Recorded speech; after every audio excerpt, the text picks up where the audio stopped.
All right, welcome back. So we're gonna jump into example number 3 here. So I hope you guys were able to watch my introduction video of second partial derivative. So we're gonna do that we're gonna try some examples in this video. So I want to remind you that the order for which the partial derivatives appear is very important, as I mentioned in my last video. All right, so let's go ahead and jump in. So the first problem is asking us to find the second partial derivative with respect to xx, right? So we're gonna go ahead and find the partial derivative of this. So the order matters, right? So we're first gonna do the partial derivative with respect to this x, and then with respect to this x, which happens to be the same variable. So, but I wanted to make sure I mentioned that. So anyways, let's go ahead and first find the first partial derivative with respect to x. So we're gonna treat x as a variable, and we're gonna treat y as a constant. So the first one, that's gonna be using power rule, and the constant multiple rule will be 24x to the third. And the second part, we don't have to use product rule because y is treated as a constant. So that means we're gonna use the power rule for the x squared. So that'll be 2x multiplied by the constant x cubed. And then minus y to the fifth is a constant. It's gonna be treated as a constant, right? So therefore, we have that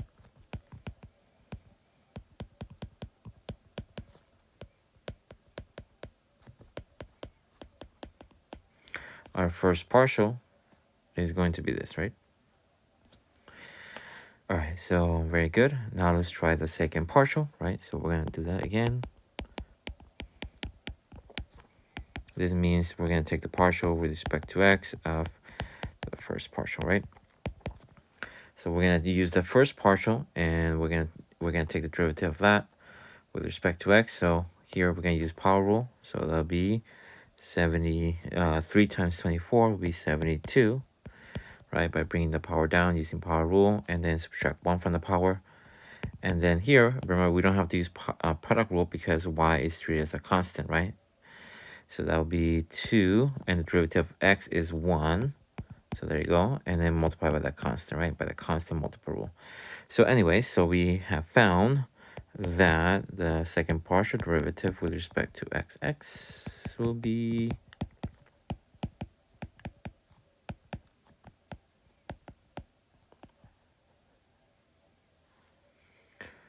it'll be this, right? Very nice. All right, so we'll try the next one. So the next one is asking us to find the partial derivative, the second partial derivative in the mixed combination of x, y, right? So we're gonna first, we already have the first derivative, right? So that means we're gonna take the partial derivative in respect to x first, which we already do. We already have it up here. So all we gotta do is now take the second partial derivative. It's going to be the partial derivative with respect to y of the partial derivative with respect to x of your first one. So we're gonna treat that, we're gonna look at the equation, and we're gonna see that this is gonna be treated as a constant, right? Because we're doing with respect to y, and so that will be a 0. And then for the second part, we're gonna do the partial derivative of that will be 2x is gonna be treated as a constant, so it'll be a constant multiple times the derivative of y cubed. The derivative of y cubed is 3y squared, right? Using the power rule. So therefore, the second partial derivative of the mixed second partial derivative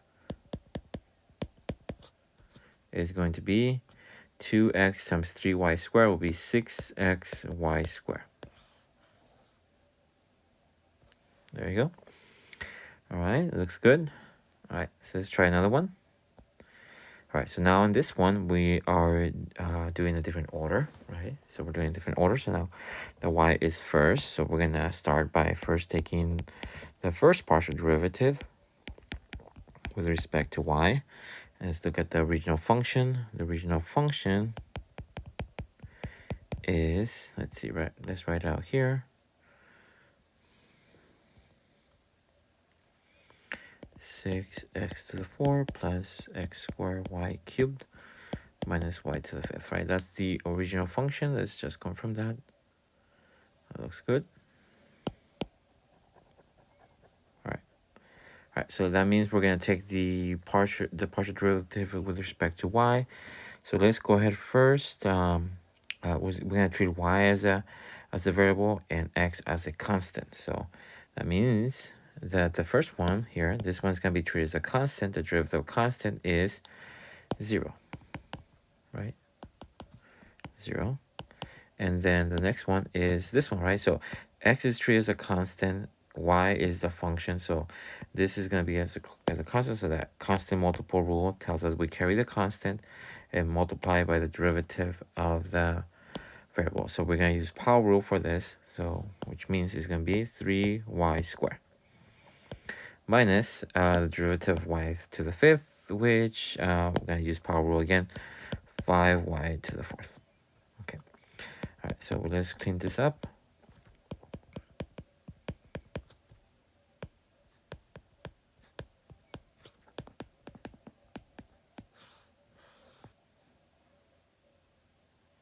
Okay, and this looks good. All right, very nice. Now we're gonna go ahead and try another one. All right, so the next one, now the next part is for us to find the second partial derivative with respect to x.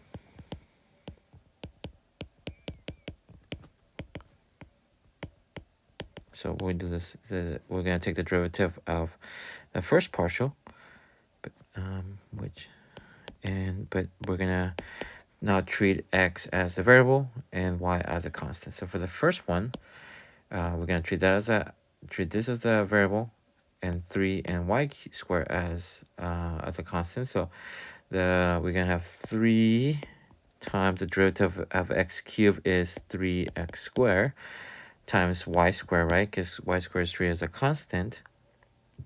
And then let me see. All right, and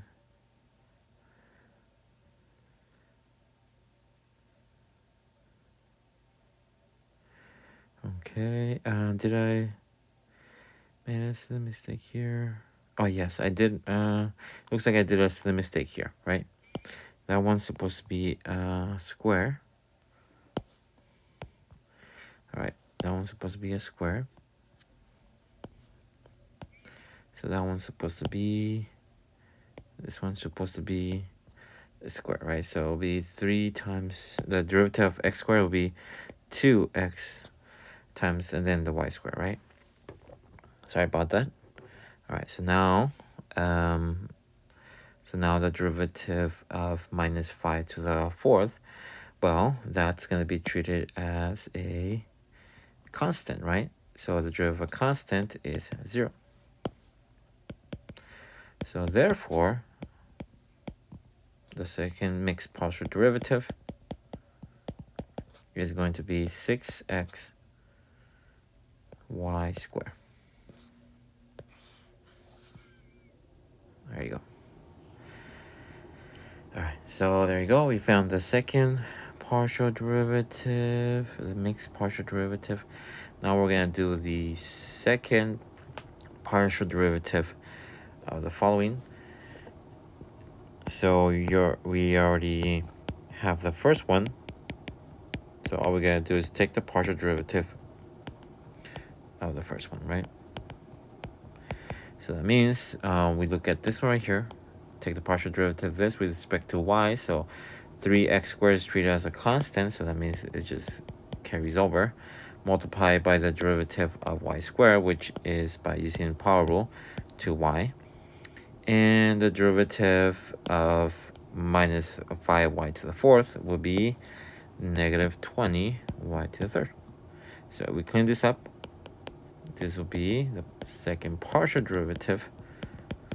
It will be 6x squared y minus 20y cubed. And there you go. All right, so we found all partial derivatives, and the point here is that this is very similar to what we've done before. What we need to figure out and be able to understand is that there is a very important. It's very important for us to follow the order, right? So we always follow from left to right when we're dealing with this notation. And we're gonna see that when we use Leibniz notation, we have to use the other order, right? So please see my introduction video to help you with that part. All right, so let me know if you have any questions. I'll see you guys next time. Thank you. Bye bye.